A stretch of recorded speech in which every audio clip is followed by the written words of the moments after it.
What's up, guys? We are here. First round of the NFL draft is in the books. And I realize, first thing, you're probably like, why are we on Wikipedia? As crazy as this is going to sound, it was a lot harder to find a straight up just list of the first round picks. That was all I wanted. I was looking NFL.com, Bleacher Report, all of them. I just wanted a straight up list. But, anyways, here we are. We're going to discuss biggest winners, biggest losers, surprises, and when you mention biggest winners, you have to start with both of the teams in the Big Apple, or if you want to be a wise guy, both of the teams in North Jersey.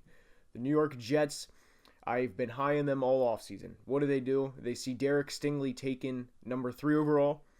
They take Sauce Gardner number 4. And whether you rank Stingley or Sauce, wherever you had those players ranked, for them to get a premier shutdown corner at number 4 overall in a conference where you're going to have to play over the next 7-8 years. You're going to have to play the Buffalo Bills twice a year, the Kansas City Chiefs twice a year. Or, excuse me, not the Chiefs twice a year, but you're going to have to play them if you have any hope of advancing in the playoffs. You're going to have to run through them at some point.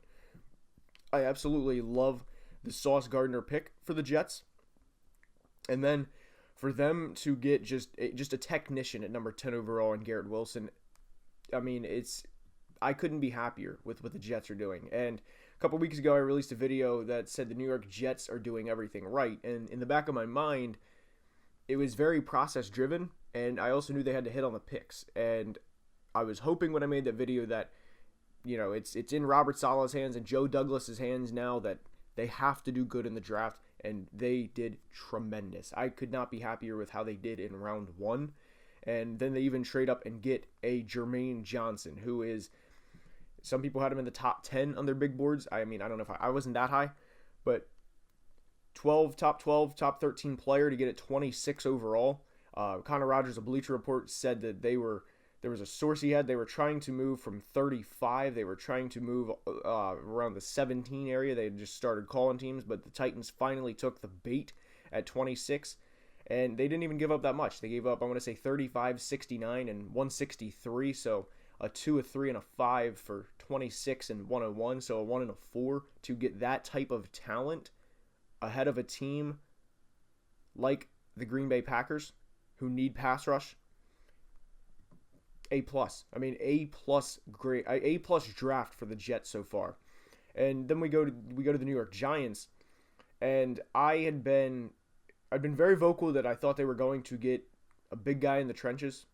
You looked over the past couple years, you see how the Giants GM, Joe Shane, and Brian Daboll, the head coach, how they played a part in building the Buffalo Bills, and it was due in large part through the trenches. Of course, you have to have Josh Allen, and there's a lot of other pieces within that, but it starts in the trenches. And you get 2 great football players in KT and Evan Neal, and I'm going to hover over them. The link's going to show up, here and there, but love it.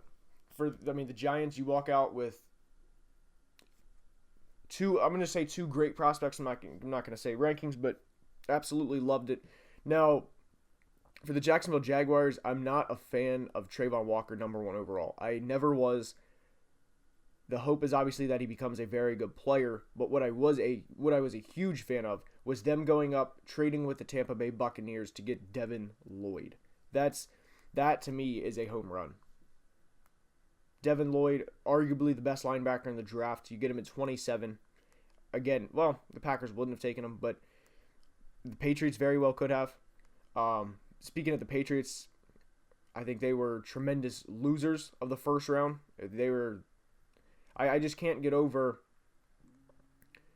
trading out of 21 when a prospect like Trent McDuffie's on the board at a position you need, might I add. You get a 3 and a 4. You get an extra 3 and a 4. So congratulations to that part. But you take a D2 lineman in Cole Strange. And Cole Strange could be a very good football player. But I can't justify trading with the Kansas City Chiefs, who also need help in the secondary, after losing Tyrann Mathieu this offseason. They did pick up Justin Reed. But you have Trent McDuffie, a probable top 15, 16 player, fall into your laps at 21. Who the Minnesota Vikings were routinely mocked at 12, and you trade out to take a D2 lineman is not a concept right now that I can get my head around. And every person that's out there saying, "Oh, well, I would criticize the pick, but it's Bill." And look, is Bill Belichick the greatest coach ever? Yes.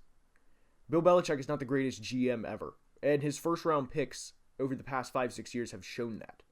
Sony Michel when Nick Chubb's there. How'd that work out? N'Keal Harry when DK Metcalf, AJ Brown are there. How'd that work out? I'm not a fan of it at all. Could Cole Strange become a very good player for them? Yes, absolutely. But I think it's a hard sell to the fan base. And it's not a pick that I'm excited about at all for the New England Patriots. But with the team that they traded the pick to, the Kansas City Chiefs, they left the first round with Trent McDuffie and George Karlaftis. And, of course, they're going to attack the receiver position today. But you leave the first round of the draft with two immediate impact players in Karlaftis and McDuffie in a conference where you have to at least try and slow down other teams. They didn't reach for a receiver. There were plenty of receivers taken in the top 18 picks. We knew the receiver run was going to happen, and it did. And I couldn't be happier with what the Chiefs did in the first round. Now, there was plenty of trades on night one. And what was crazy was the Baltimore Ravens, we're going to have to discuss them, speaking of trades. They take Kyle Hamilton, and within a span of like 30 seconds, they take Kyle Hamilton, and then Rappaport tweets out, breaking news, pick 23 for Marquise Brown and pick 100. And it was like, whoa. So you trade your best receiver for a first round pick, and the range of emotions for Ravens fans in that time, especially if they liked Hollywood Brown. I know some Ravens fans didn't like Hollywood Brown, but I think it's a win-win for both the Ravens and Cardinals in terms of that trade. Marquise is going to play with his college quarterback, and in that offense, in the Cliff Kingsbury offense, I'd be very, very surprised if he's not an immediate 1,200-yard receiver. I think assuming he's healthy, of course, Hollywood is, to me, one of the more underrated football players in the NFL.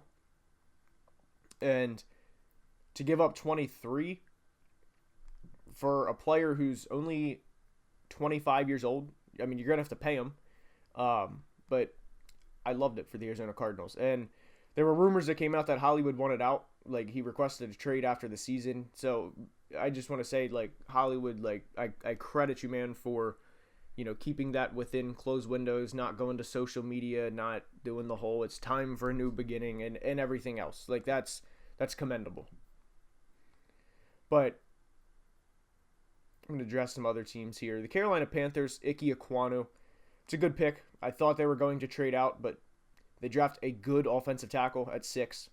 And to address some of these other teams, Charles Cross at 9. Again, good value there for the Seahawks. You get a long-term starter, number 9 overall. I mean, you can't hate a pick like that because he's going to be there for a while. And for the Atlanta Falcons, I wish there was more to get excited about. I really do. Drake London and Kyle Pitts is mismatch city. And what I will say about the Atlanta Falcons is they're on the clock here at 43. Malik Willis is still on the board. Now, he'll probably be taken early today. But you have to look at teams in here. The Bucs aren't going to take Malik Willis. The Vikings, I don't think they're going to take Malik Willis. The Titans could. So if you're the Atlanta Falcons, maybe you're calling Minnesota 34, or even maybe they might not go in division, but maybe you're calling the Vikings at 34 to try and get Malik Willis to give the fan base something to be excited about. But I like, I like the combination of Drake London and Kyle Pitts. Love it. It's going to stress the shit out of defenses. How are we going to guard both guys? Not just one, but both. It also helps Kyle Pitts have someone else to be in the same offense as in the red zone. So you have two big red zone threats, not one, but two guys that are 6'5", that will box you out, win the jump ball. Love it. Absolutely love it for the Atlanta Falcons. Just need a quarterback now because I don't. Marcus Mariota. That's not the answer. But Aiden Hutchinson, let's go ahead and hit the Detroit Lions while we're here. Aiden Hutchinson, Jameson Williams. I'm sure people are wondering how I feel about the trade with the Minnesota Vikings, and I thought in terms of the trade numbers, I thought the Vikings got fleeced. I was pissed when that happened. I was so pissed that we gave up 46 in addition to 12 to move back 20 spots in the first round. So I wasn't a fan of our GM's first trade, but what I will say is the Lions go up and get Jameson Williams. They now have a receiving core of DJ Chark, Jameson, and Amon-Ra St. Brown, and their fourth receiver is Josh Reynolds. And you're giving Jared Goff or potentially someone else, whether that's a quarterback in this draft or a quarterback next year. I don't believe Goff is the long-term answer. You're giving them weapons to work with. And I know DJ Chark's on a one-year deal, so that would be under the assumption that they extend him. But great move by the Lions. You know, in the first two drafts of the Brad Holmes GM era, you walk out, your first-round picks are Penei Sewell, Aiden Hutchinson, Jameson Williams. What's not to like? I mean, and then, of course, you have Amon-Ra St. Brown. I mean, you're building a good football team in Detroit. And that's something that couldn't have always been said. Now, one team that I want to give credit to, because they love to slander the shit out of their GM, and that is the Philadelphia Eagles. Right, wrong, or indifferent, guys, here's the deal. Howie Roseman is a Super Bowl winning GM, and I feel bad is not the right word, because whenever you sign up for an NFL job of that magnitude, you're not going to please everyone. I mean, you're not. You know, if you could win 3 straight Super Bowls, and of course there's going to be bumps along the road, right? But you get Jordan Davis, and for a franchise that struggles to take receivers, Devontae Smith is an exception. For a franchise in the past 3 years that took Jalen Reagor over Justin Jefferson and J.J. Arcega-Whiteside over DK Metcalf, Howie says, F it, we're going to trade our first-round pick and a third to get A.J. Brown, and then immediately to have the contract in place, the 4-year, $100 million extension with 57 of that being guaranteed. You're saying, hey, Jalen Hurts, buddy, now or never. Put up or shut up. Love it. I couldn't be happier for with what the Eagles did in the first round. Now, for all the praising that I did of the Jets and what I've been praising them over the past couple months, I released a video a couple days ago about the Titans, and I said they're on the brink of disaster, and I thought their first round was, I didn't like it. I did not like their first round. Jermaine Johnson staring you at the face in 26, or I mean, there's several good prospects here at 26. Jermaine Johnson, Karlaftis, even secondary help if you wanted it, because you can never have enough secondary in the AFC at this point. And of course, their their only first round pick, but Treylon Burks. I don't dislike Treylon Burks, the football player. I think he's very good. But for where he was drafted to be the A.J. Brown replacement, I can't stand it. I'm sorry. That's a pick that I don't like, just because of the situation, because of what it represents. For Treylon to come in, he's going to have to be force-fed. He's going to have to be force-fed pretty much immediately to replace the void that AJ's leaving. You still have another hole at receiver. Julio didn't work out. I don't think the Titans they shouldn't have a second-round pick because of the Julio trade right here. I mean, they have a second-round pick now because of the A.J. Brown trade, but I didn't like the Titans. I just didn't like their draft process so far. You trade a player instead of paying him. You're not crippled by the Ryan Tannehill contract, but it certainly doesn't help. And you trade away one of the best players on your football team you get cheaper, yes, and younger, yes. But so did the 49ers with Javon Kinlaw when they traded DeForest Buckner. That's not a pick that I can write home about, and I'm just like, the Titans killed it. I couldn't stand it for them, personally. Now, we're going to go and discuss a team that quietly had 2 first-round picks. And as crazy as that sounds, nobody's talking about the New Orleans Saints, so let's go ahead and dive in here. You get Chris Olave with the 11th pick. Love it. You're getting a player to play opposite of Michael Thomas. And as simple as this sounds, they're both Ohio State boys. So you get Michael Thomas, Chris Olave on the same football field. Michael's definitely going to take him under his wing. And to be clear, it's not like if they drafted Jamison Williams here from Alabama, that Michael would have been like, nah, man, like, you're not a Buckeye. But I love it. I love where they're going. And then Trevor Penning, admittedly, I'm not a huge Trevor Penning guy, but you had to replace Teron Armstead. I was honestly a bigger Tyler Smith fan than I was Trevor Penning, but I love the Chris Olave selection. Some people probably would have thought maybe a little early, but I love it. Now, you can't bring up the first round and not discuss the only quarterback that's drafted. So, Pittsburgh Steelers get Kenny Pickett. What a smokescreen that was this whole time. To start back in January at the Senior Bowl that Malik Willis, he's our guy. We love Malik Willis. They had me fooled the whole time.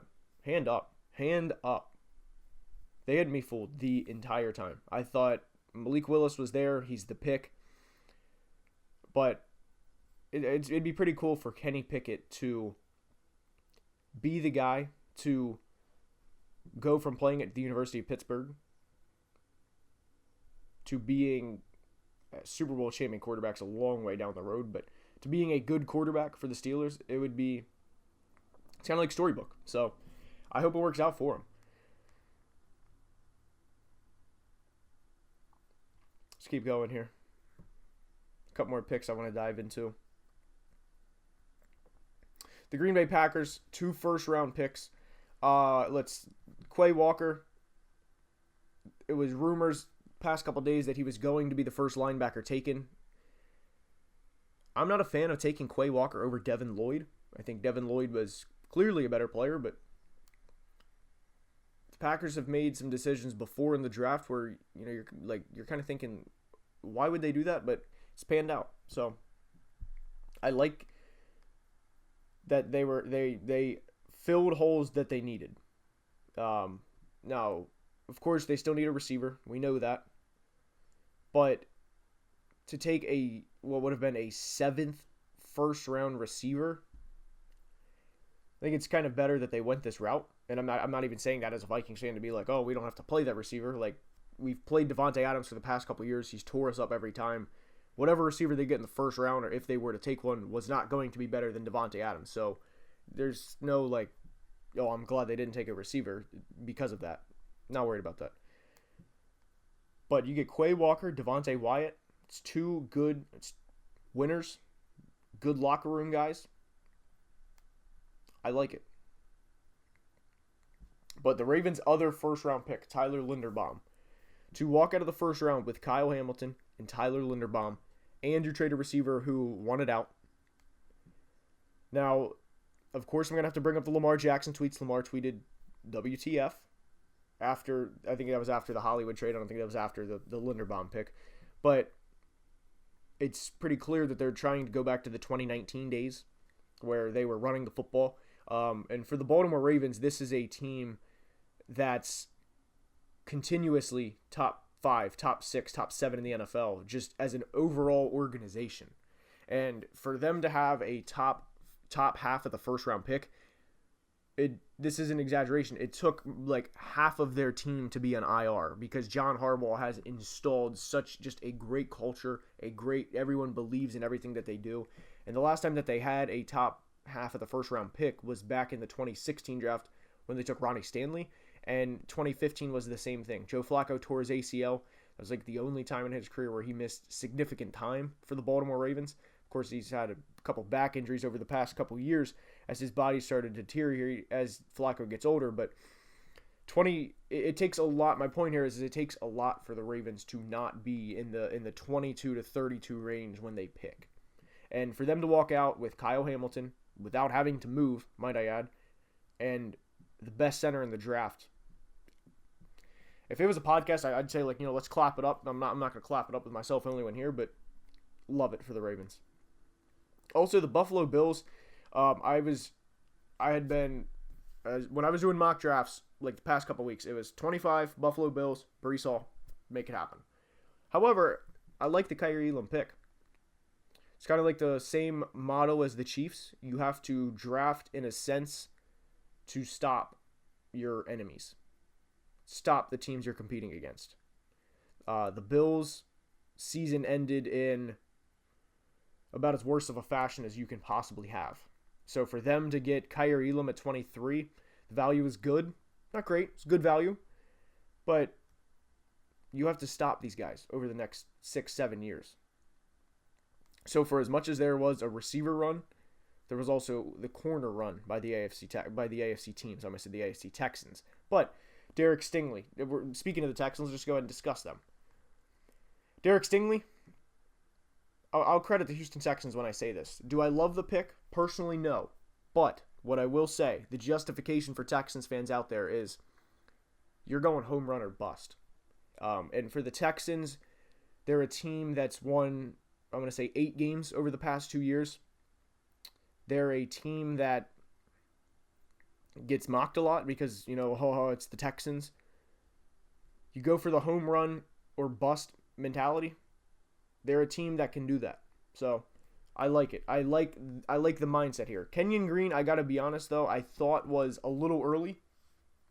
I thought was a hair early. I think they could have traded down maybe a couple of picks, but because they took Kenyon Green, it kind of forced the Chargers into taking Zion Johnson because those guys as guards, well, the next one drafted was Cole Strange, and they're a lot better than Cole Strange. So for the Houston Texans, you walk away with 2 starters. I was just kind of underwhelmed by the Kenyon Green selection more than anything because I thought it was a hair early. And, we're talking maybe like a top 20, 23, 24 player at 15. So it's not horrible. Certainly not Cole Strange bad. I can't get over how bad of a pick Cole Strange was. And please understand, when I criticize the selection, I'm not trying to go out and say, like, oh, well, NFL YouTuber Football Analysis knows more than Bill Belichick. That's not what I'm saying, as much as it's just I completely disagree with the selection. But anyways, guys, that's going to wrap up today's video. I hope you guys enjoyed. We're going to have more content over the weekend. We recently have 40,000 subscribers recently, and I said recently a couple times, but whatever. I can't thank you guys enough for the support. So if you enjoy, please drop a like.